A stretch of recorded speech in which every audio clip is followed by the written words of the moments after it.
ყველაზე ეფექტური კონტროლი ის არის, როცა ადამიანი თვითონ იწყებს საკუთარი თავის დადანაშაულებას და ამას ხშირად სიყვარულის სახელით აკეთებენ. ოდესმე ყოფილხარ სიტუაციაში, როცა შენ რაღაცას მშვიდად ამბობ, უბრალოდ შენს საზღვარს, შენს აზრს, შენს საჭიროებას და პასუხად იღებ არა განხილვას, არამედ შეტევას. აი ზუსტად შენ ხარ პრობლემა. როგორ შეგიძლია ასე მოიქცე? მე შენ გამო ვარ ასეთი. შენ ჩუმდები, თითქოს ოთახში ჰაერი იკლებს. გონება გეუბნება, მე ხომ უბრალოდ ვთქვი, რაც მჭირდებოდა, მაგრამ გული სხვა რამეს ამბობს. იქნებ მართლა არასწორი ვიყავი. და იწყება შიდა დიალოგი, რომელიც ყველაზე დამღლელია.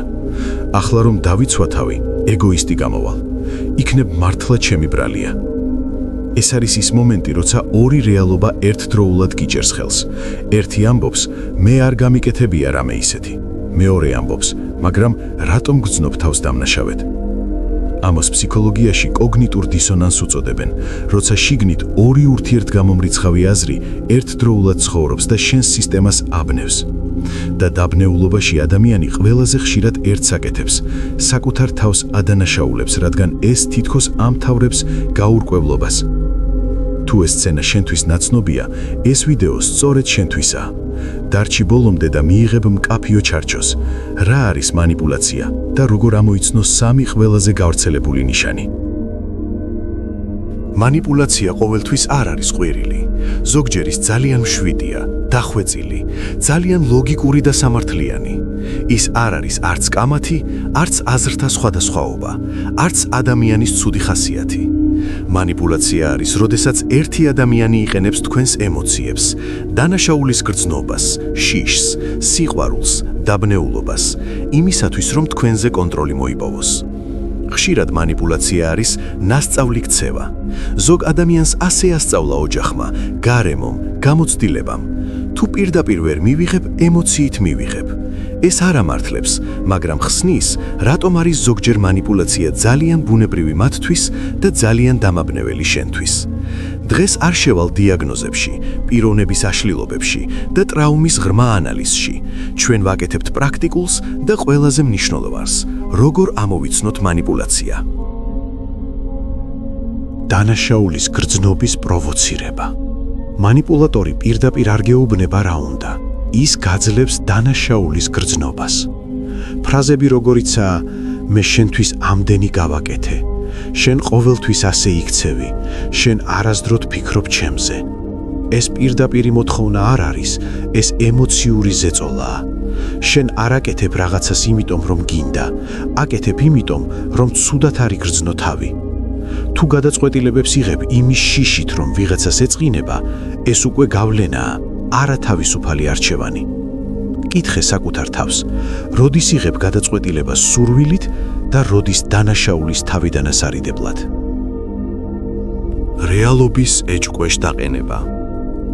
ეს უფრო დახვეწილი ფორმაა. თავიდან იწყება პატარა ფრაზებით. არასწორად გახსოვს, ასე არ ყოფილა, შენ ისევ აჭარბებ. თითქოს არაფერია, მაგრამ ეს არის პირველი ბიძგი. შენი აღქმის ეჭვქვეშ დაყენება. ნელ-ნელა ეს გადადის თქვენს ემოციებზე. რატომ აწყობ დრამას? რა გატირებს? ეს ხომ არაფერია. შენ ზედმეტად ემოციური ხარ. შენ პრობლემას ქმნი. როდესაც ეს განმეორებადია, თქვენ იწყებთ ფიქრს. იქნებ მართლა მე ვაზვიადებ? იქნებ ჩემშია პრობლემა. ეს არის რეალობის დესტაბილიზაცია. როდესაც ადამიანს საკუთარ აღქმაზე ეჭვი უჩნდება, მისი თავდაჯერებულობა სუსტდება, გადაწყვეტილების უნარი მცირდება და დამოკიდებულება ძლიერდება.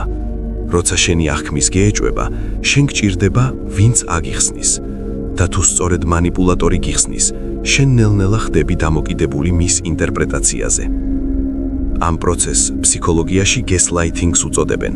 შემდეგ ვიდეოში ამ თემას დეტალურად გავშლით. ემოციური შანტაჟი. ეს არის მანიპულაციის ერთ-ერთი ყველაზე მტკივნეული ფორმა. ფრაზები შეიძლება იყოს ასეთი: თუ გიყვარ ვარ, ამას გააკეთებ. სიყვარულის პირობითობა. კარგი, მაშინ დამივიწყე. დისტანცირების მუქარა. თუ ამას გააკეთებ, მე არ ვიცი რას ვიზამ. თვით დაზიანების მუქარა. აქ სიყვარული ხდება პირობითი. თქვენი ქცევა ხდება ტესტი. თუ არ შეასრულებთ მოთხოვნას, გიჩნდებათ შიში, რომ დაკარგავთ სიყვარულს, რომ დაგტოვებენ, რომ იმედგაცრუებას გამოიწვევთ. ემოციური შანტაჟი მუშაობს მიტოვების შიშზე. ის არ არის ხმამაღალი ძალადობა. ის ხშირად მშვიდი ტონით, სიყვარულის სახელით მოდის.